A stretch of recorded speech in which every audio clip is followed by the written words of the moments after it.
තෙරුවන් සරණයි සුදස්සෙමියනි. ඔබ වහන්සේට තියෙන මේ ප්‍රශ්නයක් මේ රහතන් වහන්සේලා දිවිහානි කරගත්තු බවට ඇත ස්වාමීන් වහන්සේ රහතන් වහන්සේලා දිවිහානි කරගන්නවා. ගත්තා විතරක් නෙමෙයි ගන්නවා අදටත් ගන්නවා. අදටත් රහතන් වහන්සේලා ඉන්නවා. හැබැයි ජීවිත හානි කරගන්නවා. හේතුව තමයි මේ ස්කන්ධය හඳුනාගත්තාම තරහ යනවා වැඩි. අපි ඒ ස්කන්ධයන්ගේ තියෙන ප්‍රතිපත්ති හරියටම අල්ලන්න ඕන. ඒ ප්‍රතිපත්තිය අල්ලුවේ නැත්තම් අපි ඉවසුවේ නැත්තම් අපේ ජීවිතේ හානි වෙන අවස්ථා බොහොමයි.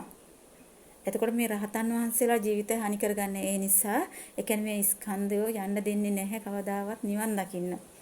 මේකේ ඉන්නේ ඔක්කොම යක්ෂ ප්‍රේත කුම්භාණ්ඩ පිසාච කියන අයනේ රාස්‍ය බරක්ෂය සියල්ලම ඉන්නේ අපේ මේ ශරීරේ. එතකොට ඒ අය ඒ තැන් වලට ගියේ තවත් කෙනෙක් නිසා යන්නේ. ඒ කියන්නේ මේ ශරීරයේ ඒවනි මේ අය ඒ ශරීරය ඇතුලේ ඉන්නේ තවත් කෙනෙක් නිසා තවත් කෙනෙකුගේ සිතවිලි වලට කෝධ ගැනීමේ විපාක ආසාහිතීමේ විපාක හැටියට තමයි මේ ශරීර ස්කන්ධය අපිට හදාගෙන මේ ශරීරයක් හදාගෙන තියෙන්නේ. එතකොට නිවන් දකින රහත් තුනත් ජීවිත හානි කරගන්නේ මේ එන සිතවිලිට. දැන් අපි කියමුකෝ අද දවස තුල මන්ට දැනෙනවා අද දවස තුල මහා මායා දේවියගේ සිතුවිලි පහළ වෙනවා. එහෙම තමයි අපිට මේ ශරීරය සකස් වෙන්නේ. ඒ මහා මායා දේවියගේ සිතුවිලි පහළ වුණා කියන්නේ අද දවස හරීම විනෝදකාමී. අපි කියමු අපිට වෙනත් කෙනෙකුගේ සාමාන්‍යයෙන් චින්චමානිකාවගේ වගේ සිතුවිලි එහෙම පහළ වුණොත් අපිට ජීවිතේ හානි කරගැනීමේ හැකියාව පහළ වෙනවා. මොකද ඒකට කරුණු සකස් වෙනවා ඒ ආකාරයට. දැන් මට මේ මෑතක සිතවිල්ලක් පහළ වුණා මේ ෆෝන් එක පිළිබඳව. මොකද මේ ෆෝන් එක මම මහත්තයාට ගොඩක් කොරෙන් කරන්නේ. මොකද මේ එහෙම කරන්නත් හේතුවක් තියෙනවා. ඒකට මේ ෆෝන් එක පොළවේ ගහයි දෝ කියන සිතවිල්ල මට පහළ වුණා. මේ පහළ වෙලා මම පොළවේ ගැහුවොත් මං ජීවත් වෙන්නේ නැහැ කියන එක මගේ සිතවිල්ලට පහළ වුණා. ඒ සිතවිල්ල ගිහින් එදා දවසේම තවත් තැනක පහළ වෙලා ඒ සිතවිල්ල මෙදා දවසේ තුල පහළ වුණා. පහළ වෙලා ඒකාන්තව ජීවිතේ හානි කරගත්තා. ඒ කියන්නේ මේ පහළ අපට ඒ අය පහළ වෙන දවස් එනවා.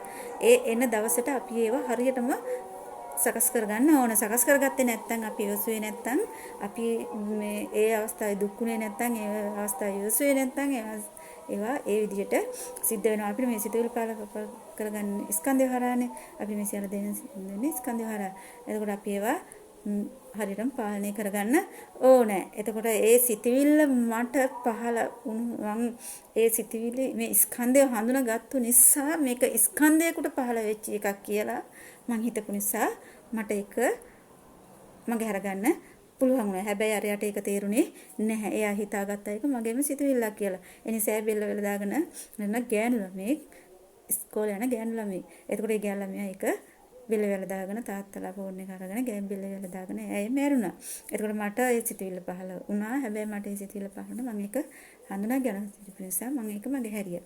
අන්න ඒ වගේ තමයි මේ රහතන් වහන්සේලාටත් මේ ස්කන්ධය හරහා ආපුවාම මේ ස්කන්ධෝ දෙන්නේ නැහැ රහත් වෙලා නිවන් ඵල අවබෝධ කරගන්න ලෙසින් යන්න. දැන් බැරි වෙලාවත් කියමුකෝ අපේ අයියට මං ගැන වෛරයක් තියනවා කියලා තරහක් තියනවා කියලා. හැබැයි මං නිවන් දකින්න යනකොට දැන් දේවදත්ත ඔය යන ඔබ හන්සලා අහලා තියෙනවානේ. ඒකට බුදුහාමුදුරුවෝ කොහොම හරි ගියා. අපි වගේ හිටියනම් අපිට යන්න බෑ. අන්න ඒ වගේ තත්ත්වවල උදා වුණාම ජීවිතේ හානි කරගන්න අවස්ථා බොහොමයි. රහතන් වහන්සේලා දැන් රහතන් වහන්සේලා නැතුනේ මේ ගොඩාක්ම මේ බුදු ගුණ අවබෝධ කරගන්නා තමයි ජීවිත හානි කරගන්නේ. ඒ අනුව තමයි රහතන් වහන්සේලා ජීවිත හානි කරගන්නේ.